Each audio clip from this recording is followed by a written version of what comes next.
வணக்கம் மக்களே. இன்னைக்கு நம்ம அயனார் துணை சீரியல்ல என்ன ஆச்சுன்னு சொல்லி பாத்தீங்கன்னா, நம்ம வானதி பாண்டியன் கிட்ட சண்டை பிடிச்சிட்டே இருந்தாங்கல்லவா. நேத்து வந்து ஒரு கேள்வி கேட்டிருந்தாங்க. உனக்கு நான் முக்கியமா உன் குடும்பம் முக்கியமான்னு சொல்லி ஒரு கேள்வி கேட்டிருந்தாங்க. அதுக்கு நம்ம பாண்டியன் ஒழுங்கா பதில் சொல்லன்னு வைங்களேன்.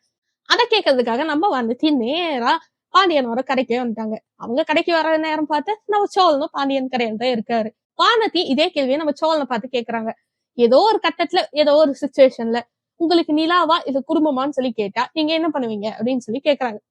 அதுக்கு நம்ம சோழன் யோசிக்காம நான் நிலா கூட தான் இருப்பேன் அப்படின்னு சொல்லி சொல்றாரு. வானதிக்கு செம கோவங்க.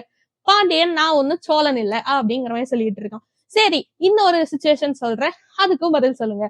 ஒருவேளை உங்க வீடா இல்ல நிலாவா, இல்ல நிலாவை குத்திட்டு நீங்க தனி குடும்பம் போயிடலாம்னு யோசிச்சா நீங்க நிலாவை பத்தி யோசிப்பீங்களா குடும்பத்தை பத்தி யோசிப்பீங்களான்னு சொல்லி சொல்லும் போது அதுக்கும் நம்ம சோழன் யோசிக்காம நான் பாத்தீங்க நிலா ஊத்திட்டு போயிருவேன், இவங்களுக்காக எல்லாம் நான் எதுக்கு இங்க இருக்கணும் அப்படிங்கிற மாதிரி சொல்றாரு. இதை கேட்டோடனே நம்ம வானதி உச்சத்துக்கே போயிட்டாங்க. அவ்வளோ கோவம் வந்துருச்சு அவங்களுக்கு. இதெல்லாம் பேசிட்டு சோழனுக்கு ஒரு கால் வருது. அது காயுவா இருக்குமோன்னு சொல்லிட்டு இவன் அவசரமா எடுத்து பார்க்க அது வந்து கஸ்டமர் கேர் தான். இதை பார்த்த பாண்டியன், ஏன்டா இன்னும் காயுக்காக நீ வெயிட் பண்ணிட்டு இருக்கியான்னு சொல்லி கேட்க, இல்ல அந்த பொண்ணு இந்த மாதிரி கோச்சிட்டு போயிடுச்சு, ஏதாச்சும் பண்ணிக்குமோன்னு எனக்கு பயமா இருக்கு அப்படிங்கிற மாதிரி நம்ம சோழன் சொல்லிட்டு இருக்காரு. அடுத்த நாள் என்ன ஆகுதுன்னு சொல்லி பாத்தீங்கன்னா, நம்ம காயோட ஃப்ரெண்ட்ஸ் எல்லாருமே சோழனோட வீட்டுக்கு வராங்க. வந்துட்டு பயங்கரமா மிரட்டுறாங்க. காயுக்கு ஏதாச்சும் ஆச்சுன்னா உங்களை நான் சும்மா விட மாட்டேன் அப்படிங்கிற மாதிரி மிரட்டிட்டு இருக்காங்க. வீட்டுல இருக்கிற எல்லாரும் ஏன் என்னாச்சுன்னு சொல்லி கேட்கும் போது, நேத்துல இருந்து காயு கதவே திறக்க மாட்டேங்கிறா, அவளுக்கு ஏதாவது ஆச்சுன்னா அவ்வளவுதான் சொல்றாங்க. இப்போன்னு பார்த்து நம்ம சோழனோட அப்ப ஒரு கவுண்டர் அடிக்கிறாரு. இவன் வந்து மேஸ்திரி, இவன் டிரைவர், இவன் வந்து ஒர்க் ஷாப் வச்சுட்டு இருக்கான், நீ வந்து கார்பெண்டர் கூப்பிட போனோம், இவங்க கிட்ட எல்லாம் எதுக்கு வரேங்கிற மாதிரி பேசுறாரு. உடனே நமக்கு ஆய ஒரு ஃப்ரெண்ட்ஸ், இது ஒண்ணும் காமெடி பண்ற நேரம் இல்ல அப்படிங்கிறாங்க. நான் காமெடிக்கு சொல்லறா, அவ கதவை திறக்க மாட்டேங்கிறான்னு சொன்னா நீ கார்பெண்டர்ல பாக்க போகணும், நேரம் எதுக்கு இங்க வந்த, முதல்ல போய் அந்த விஷயத்த பாருன்னு சொல்லிட்டு எல்லாரும் அவங்கள அடிச்சும் தள்ளிட்டாங்க.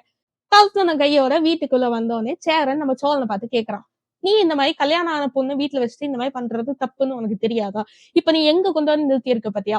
இந்த மாதிரி விஷயம் பாண்டியனோ பல்லாவனுக்கையோ இல்ல நானோ செஞ்சு நீ அதை பாத்திருக்கியா? ஏன் நீ மட்டும் இந்த மாதிரியான பிரச்சனையை கொண்டு வர அப்படின்னு சொல்லி பயங்கரமா திட்டுறான்.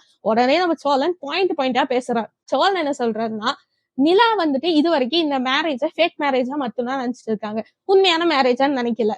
அப்படியே இருக்கும்போது நான் எப்படி போய் அவகிட்ட கல்யாணம் ஆச்சுன்னு சொல்லி சொல்ல முடியும்? நீ எதுக்கு ஃபர்ஸ்ட் ஆஃப் ஆல் அவள்கிட்ட அதை சொன்ன, அதனால தானே அவன் கோச்சிட்டு போனா அப்படிங்கிற மாதிரி நம்ம சோழன் சேர்னையே கேள்வி கேட்கறான். இது மட்டும் இல்ல, நிலாவோட பாஸ் வீட்டுக்கு வந்தப்போ நிலா ஏன் என்னை ஹஸ்பண்ட்னு சொல்லாம கசன்னு சொல்லி இன்ட்ரோ கொடுத்தாங்க? அப்போ நிலா மட்டும் எந்த இடத்துலயும் என்னை ஹஸ்பண்ட் சொல்லாதப்போ நான் மட்டும் போய் எப்படி காயு கிட்ட நிலா தான் என் ஒய்ஃப் அப்படின்னு சொல்லி சொல்லுவேன்னு கேக்குறாங்க.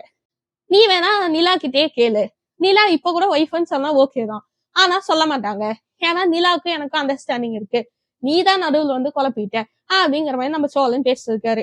இதை கேட்ட பாண்டியனும் பல்லவனும் சோழன் பாயிண்டான பேசுறான் அப்படிங்கிற மாதிரி யோசிச்சுட்டு இருக்காங்க. அதே மாதிரி நம்ம நிலாவும் பேசுறதுக்கு எதுவுமே இருக்காதுன்னு சொல்லி யோசிச்சா நம்ம நிலா ட்விஸ்ட் அடிச்சிட்டாங்க. நிலா பாட்டுக்கு எந்திரிச்சு, ஆமா சோழன் சொல்றது கரெக்ட் தானே, சோழனுக்கு நான் ஒன்னும் ஒய்ஃப் இல்லையே, இது ஃபேக் மேரேஜ் தானே, இன்னும் கொஞ்சம் நாள்ல டிவோர்ஸ் கிடைச்சிடும், நீங்க தானே குழம்பி இருக்கீங்க, நீங்க தான் அந்த பொண்ணுகிட்ட அப்படி சொல்லி இருக்கக்கூடாதுங்கிற மாதிரி சேர்னையே நம்ம நிலா சொல்றாங்க. இதை கேட்டு சோழன் ஷாக் ஆயிட்டாரு. நிலா வேற மாதிரி பேசுவாங்கன்னு சொல்லி பார்த்தா நிலா இந்த மாதிரி பேசினது ட்விஸ்ட் ஆயிடுச்சுங்க நம்ம சோழனுக்கே.